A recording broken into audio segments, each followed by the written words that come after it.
बेहतरीन नाश्ता जो है वो क्या होता है? सबसे पहले तो हमें अपना लाइफस्टाइल बदलने की ज़रूरत है। टेंशन डिप्रेशन के जो पेशेंट हैं उनके लिए मैं आपको एक बताता चलूँ कि वो इसमें नंगे पाँव जो है गीली घास के ऊपर चलें। पाँव की तलियों में सारे पॉइंट होते हैं, जिस वक्त वो गीली घास पे चलेंगे उनकी सारी टेंशन डिप्रेशन खत्म। सबसे अच्छा नाश्ता जो कि दलिए का है। इसके अलावा तलबीना बहुत ज़बरदस्त चीज़ है। तलबीना नबी पाक सल्लल्लाहु अलैहि वसल्लम के पास जब कोई मरीज आता था तो आप अम्मा आयशा रज़ी ताला अन्हा से फरमाते थे कि आयशा तलबीना बनाओ। तो तलबीना तैयार करती थी, आप मरीजों को खिलाते थे, उनको शिफा होती थी। ये दिल के मरीजों के लिए, डिप्रेशन के मरीजों के लिए, जिगर के मरीजों के लिए, क्योंकि दिमाग, दिल, जिगर ये बॉडी के वाइटल ऑर्गन्स है। जब तक ये फिट है ना, बॉडी फिट है। जो कि आटे की रोटी सबसे अच्छी है।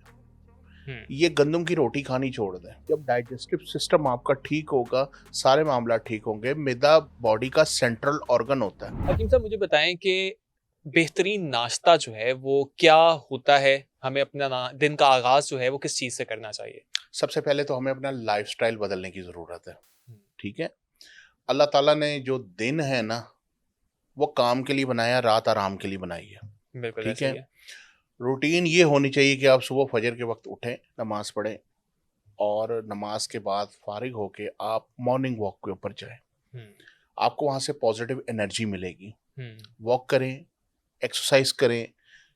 नॉर्मल जो मिडिल क्लास के लोग हैं वो वॉक कर लें, जो यंग हैं वो साथ एक्सरसाइज भी करें। ठीक है, बड़ी पॉजिटिव वाइब्स मिलती हैं। ठीक है, टेंशन डिप्रेशन के जो पेशेंट हैं उनके लिए मैं आपको एक बताता चलूँ कि वो इसमें नंगे पाँव जो है गीली घास के ऊपर चलें। सुबह के टाइम सारे पॉइंट्स जो होते हैं ना पाँव की तलियों में होते हैं। पाँव की तलियों में सारे पॉइंट होते हैं, जिस वक्त वो गीली घास पे चलेंगे उनकी सारी टेंशन डिप्रेशन खत्म। फ्रेश होके वापस आए और जब घर आप पहुंचे तो नाश्ता आपने करना है जौ के दलिए का। ठीक है। सबसे अच्छा नाश्ता जौ के दलिए का है। ठीक है, इसके अलावा तलबीना बहुत जबरदस्त चीज है। मैं चाहूंगा तलबीना के बारे में आप बताएं जी लोगों को कि बिल्कुल। उसको तलबीना नबी पाक सल्लल्लाहु अलैहि वसल्लम के पास जब कोई मरीज आता था तो आप अम्मा आयशा रज़ी ताला अन्हा से फरमाते थे कि आयशा तलबीना बनाओ। वो तलबीना तैयार करती थी, आप मरीजों को खिलाते थे, उनको शिफा होती थी। इसमें अल्लाह ने बड़ी शिफा रखी है। ये दिल के मरीजों के लिए, डिप्रेशन के मरीजों के लिए, जिगर के मरीजों के लिए, क्योंकि दिमाग, दिल, जिगर ये बॉडी के वाइटल ऑर्गन्स है। जब तक ये फिट है ना, बॉडी फिट है। जब भी कोई प्रॉब्लम क्रिएट होगी इन तीन में होगी तो आगे से आगे सिम्टम्स जो हैं वो चलेंगे। तो ये दो नाश्ते तो बहुत अच्छे हैं। इसके अलावा जो लोग तलबीना के बारे में बता दें कि उसको तैयार किस तरह से किया जाएगा। तलबीना को आप जो है नॉर्मल दूध के अंदर तैयार करें। ठीक है। ठीक है, आप उसको दूध के अंदर तैयार करें, उसमें शहद इसका इस्तेमाल करें।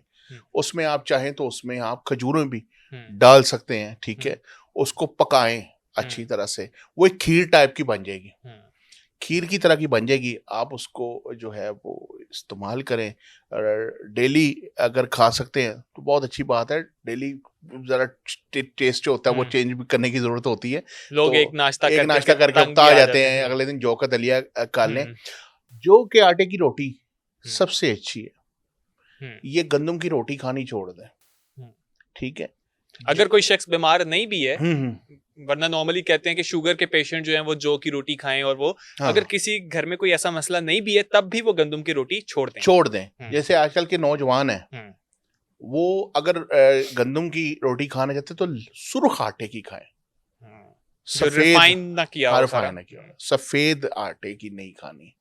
वो जो होता है ना सिर्फ मैदा होता है, कुछ नहीं होता। वो अंदर जाके आपकी आंतों के अंदर इतनी खुश्की पैदा कर देता है कि कॉन्स्टिपेशंस, मैदे के इशू और बहुत सारी बीमारियां, मोटापा, इसमें जो है ना वो चीज़ें क्रिएट होती हैं। ठीक है, जौ के आटे की रोटी लें। ये यंग बंदों के लिए मैं आपको बता रहा हूँ। ऊपर जो है उसका थोड़ा सा देसी घी चिपोड़ें। ठीक है, जो है हाफ फ्राई जो होता है एग, वो खाएं। ठीक है, ऊपर एक गिलास दूध का पिए। बहुत बेहतरीन नाश्ता है ये। ये एक ऐसा नाश्ता है कि अगर आप इसको करें तो मेरा ख्याल है आपकी बेहतरीन मील हो गई। इसके अलावा इस नाश्ते के बाद मोमन ज़ाहिर बात है कि लोगों की नज़र में जिनको बोंग सिरी पाए बाजारी खाने की आदत, उनके लिए तो ये कुछ भी नहीं है। ठीक है, सही है। तो वो अगर अपनी लाइफस्टाइल चेंज करना चाहते हैं और ये सारी चीज़ें स्किप करके जो मैं बता रहा हूँ इसके ऊपर आना चाहते हैं, तो उन्हें यकीनन 10-11 बजे भूख लग जाएगी। वो कहेंगे अब हकीम साहब इसके लिए क्या आगे तरीक़ेकार है। ये नाश्ता सुबह 7 बजे 7 बजे का हो गया आपका, या 8 बजे आपने कर लिया, ठीक है ना। हम्म, उसके बाद आपको जब भूख लगे आप फ्रूट्स का इस्तेमाल कर सकते हैं। फ्रूट्स खाएं, फ्रूट आपके लिए बहुत अच्छा है। आपको सारे विटामिन उसमें मिलते हैं, ठीक है। बॉडी के जितने भी आपके जो वेस्ट में मिनरल्स होते हैं ये उसको जो है उसकी खला को पूरा करता है, बहुत अच्छा है। इसके अलावा आप सलाद बना लें, ठीक है, मुख्तलिफ सलाद ले लें, उसको बना के एक बाउल तैयार कर लें, वो आप इस्तेमाल कर सकते हैं, ठीक है।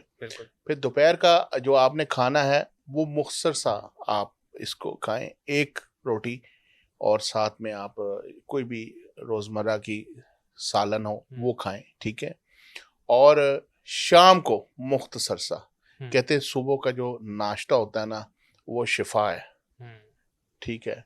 दोपहर का दवा और रात का जो होता है ना, जो हम 10-11-12 बजे या फूड वो वबा।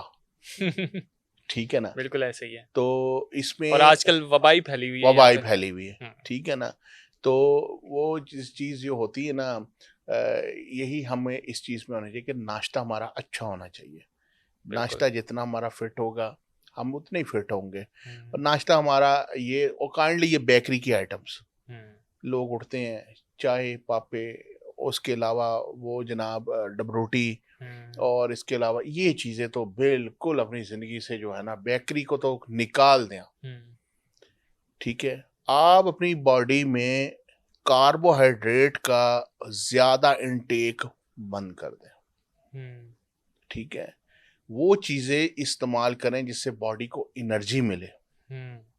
वो ग़िज़ा इस्तेमाल करें जिसके अंदर फाइबर मौजूद हो ताकि डाइजेस्ट करने में आसानी रहे।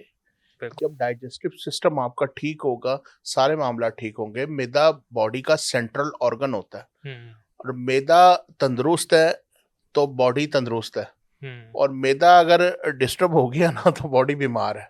तो काइंडली ये कोशिश करें कि जो है ना किसी भी किस्म का आप ना करें इस तरह की जिसमें कार्बोहाइड्रेट्स बहुत ज़्यादा हों, नान, कुलचे, बाजारी रोटियां और डबरोटी, बेकरी आइटम, जंक फूड। अच्छा, लाहौरी जो है ना वो तो कहते हैं कि बाहर के नाश्ते के बगैर रह ही नहीं सकते। जी जी जी। उन्होंने बाहर से हलवा पूरी भी खानी है, पाए भी खाने हैं, बोंग भी खाने हैं, जी जी, चने भी खाने हैं, ठीक है।